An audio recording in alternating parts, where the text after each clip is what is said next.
लोकसभा चुनाव की तारीखों का ऐलान हो चुका है। पहले चरण में उत्तराखंड में चुनाव होनी है। 19 अप्रैल को उत्तराखंड में लोकसभा चुनाव, प्रदेश की 5 सीटों पर लोकसभा चुनाव होंगे। टिहरी, गढ़वाल, अल्मोड़ा में लोकसभा चुनाव, नैनीताल, हरिद्वार में भी लोकसभा चुनाव होनी है। लोकसभा चुनाव की तारीखों का ऐलान हो चुका है और उसी बीच आपको बताएं 19 अप्रैल को यानी पहले चरण में उत्तराखंड के चुनाव होनी है।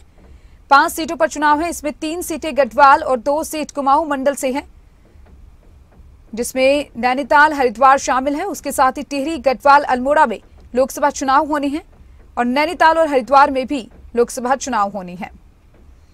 पहले फेज में उत्तराखंड में चुनाव रखे गए हैं। 19 अप्रैल को पहला फेज और पहले फेज में पहले चरण में उत्तराखंड में चुनाव होनी है। आपको बताएं कि आपके राज्य में कब मतदान होने हैं, ग्राफिक्स के जरिए आपको समझा रहे। उत्तर प्रदेश में 80 लोकसभा सीटें हैं और उत्तराखंड में 5 लोकसभा सीटों पर पहले चरण में 19 अप्रैल को चुनाव होना है। बात हरियाणा की करें तो हरियाणा में 10 लोकसभा सीटों पर छठे चरण में 25 मई को चुनाव होना है। इसके साथ ही पंजाब में 7वें चरण यानी अंतिम चरण में 1 जून को 13 लोकसभा सीटों पर चुनाव होना है। वहीं हिमाचल प्रदेश की बात करें तो हिमाचल में भी आखिरी चरण यानी 1 जून को 4 लोकसभा सीटें हैं जिस पर चुनाव होना है। दिल्ली में छठे चरण में 7 लोकसभा सीटों को देखते हुए 25 मई को चुनाव होने हैं।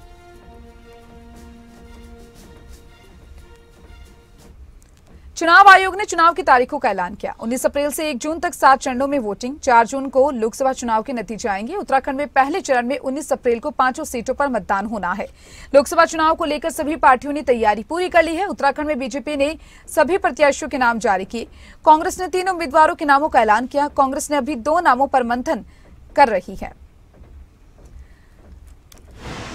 चुनाव आयोग ने चुनाव की तारीखों का ऐलान किया। उत्तराखंड की बात करें तो उत्तराखंड में 19 अप्रैल यानी पहले चरण में चुनाव होनी है।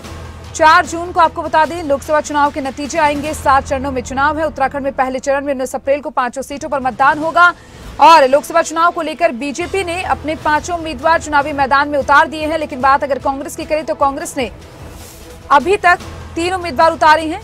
2 उम्मीदवारों पर लगातार मंथन कांग्रेस में जारी है। और चलिए ज्यादा जानकारी के लिए हमारे साथ उत्तराखंड से संवाददाता नासिर हुसैन जुड़ चुके हैं। नासिर, उत्तराखंड में पहले फेज में पहले चरण में चुनाव होने हैं। कल ही लोकसभा चुनाव की तारीखों का ऐलान हो चुका है। किस तरीके से देखा जा सकता है, क्या कुछ तैयारियां की जा रही हैं? देखिए, लोकसभा चुनाव के लिए आचार संहिता लागू कर दी गई है। उत्तराखंड की अगर हम बात करें तो उत्तराखंड में 5 लोकसभा सीट के लिए चुनाव होना है, जिसको लेकर के सरकार पूरी तरीके से तैयार है। कल कॉन्फ्रेंस के बाद निर्वाचन की कॉन्फ्रेंस के बाद उत्तराखंड मुख्य निर्वाचन आयुक्त ने भी एक प्रेस कॉन्फ्रेंस की थी, जिसमें उन्होंने बताया कि कैसे अब तक तैयारियां की जा चुकी है। तमाम जो टीमें हैं डिप्लॉय की जा चुकी है, चाहे सुरक्षा के लिहाज से बात करें या फिर चुनाव में जिन जिन लोगों की ड्यूटी लगाई जानी चाहिए वो तमाम तैयारियां लगभग पूरी कर ली गई है, क्योंकि लंबे समय से पहले से तैयार चल रही थी और तैयारियां लगभग कंप्लीट हो गई है। अब अगर हम उत्तराखंड में राजनीतिक दलों की बात करें तो भारतीय जनता पार्टी अब तक अपने 5 उम्मीदवारों को मैदान में उतार चुकी है। 5 की 5 लोकसभा सीट पर प्रत्याशियों के नामों की घोषणा कर दी है। पहली सूची में उन्होंने 3 नामों की घोषणा की थी। उसके बाद जो हरिद्वार और पौड़ी बचा था और उसके बाद उस पर भी अपने प्रत्याशियों के नामों का ऐलान कर दिया है। वहीं अगर हम कांग्रेस की बात करें तो कांग्रेस अभी तक सिर्फ 3 प्रत्याशियों के नामों का ऐलान कांग्रेस ने किया है, यानी 3 सीटों पर ही प्रत्याशियों को अभी तक उतारा है, जिसमें टिहरी, पौड़ी और अल्मोड़ा, ये 3 सीटें हैं जिन पर अभी तक हमने प्रत्याशी को उतारा। जबकि अभी नैनीताल और हरिद्वार 2 सीट अभी बाकी हैं। कांग्रेस अभी तक उन पर प्रत्याशियों का ऐलान नहीं कर पाई है। हालांकि मंथन लगातार चल रहा है, बहुत सारे दावेदार दोनों सीटों पर हैं और किस तरह का फैसला लेती है सरकार, देखने वाली बात होगी। फिलहाल दोनों सीटों पर लगातार मंथन जारी है और कोशिश की जा रही है कि जल्द से जल्द इन सीटों पर प्रत्याशियों के नामों का ऐलान कर दिया जाए। बिल्कुल नासिर, क्योंकि देखिए उत्तराखंड कांग्रेस की बात करें तो लगातार एक के बाद एक झटका उत्तराखंड कांग्रेस को लगता जा रहा है, जहां आज भी एक और फिर से बीजेपी में जो है वो विधायक वो शामिल हो गए हैं कांग्रेस से। और अब लगातार देखा जा रहा है, क्योंकि देखिए बीजेपी ने एक और 5 सीटों पर अपने उम्मीदवार घोषित कर दिए हैं, लेकिन कांग्रेस अभी तक सिर्फ 3 सीटों पर उम्मीदवार घोषित कर पाई है और बीजेपी इसको लेकर लगातार निशाने पर ले रही है कांग्रेस को। उसको लेकर क्या कुछ कहेंगे? देखिए, बिल्कुल कहीं ना कहीं बीजेपी लगातार इस बात को लेकर कांग्रेस पर तंज कस रही है कि जो कांग्रेस है वो अभी तक अपने उम्मीदवारों का ऐलान नहीं कर पाई है। बार बार ये कहा जा रहा है कि क्योंकि कांग्रेस डरी हुई है, कांग्रेस विचार नहीं कर पा रही, कांग्रेस के तमाम ऐसे बड़े नेता चुनाव लड़ने से डर रहे हैं जो बीजेपी की जीत को देखते हुए वो डर रहे हैं। तो इस तरह का तंत्र लगातार किया जा रहा है। अब देखना होगा किस तरह का फैसला कांग्रेस लेती है। हालांकि कांग्रेस लगातार इन दोनों सीटों पर मंथन कर रही है, क्योंकि कांग्रेस इस बार इस चुनाव को नहीं हारना चाहती है उत्तराखंड में, खासतौर पर क्योंकि पांचों की पांचों लोकसभा सीट पहले भी बीजेपी के खाते में गई थी और इस बार कांग्रेस तैयारी करने के बाद खासतौर पर हरिद्वार सीट पर कांटे की टक्कर है। और इस सीट पर क्योंकि बीजेपी ने पूर्व मुख्यमंत्री त्रिवेंद्र सिंह रावत को उतारा है, अब कांग्रेस को सोच समझकर कैंडिडेट इस सीट पर उतारना होगा, तभी जाकर कांग्रेस इस सीट पर जीत हासिल कर सकती है।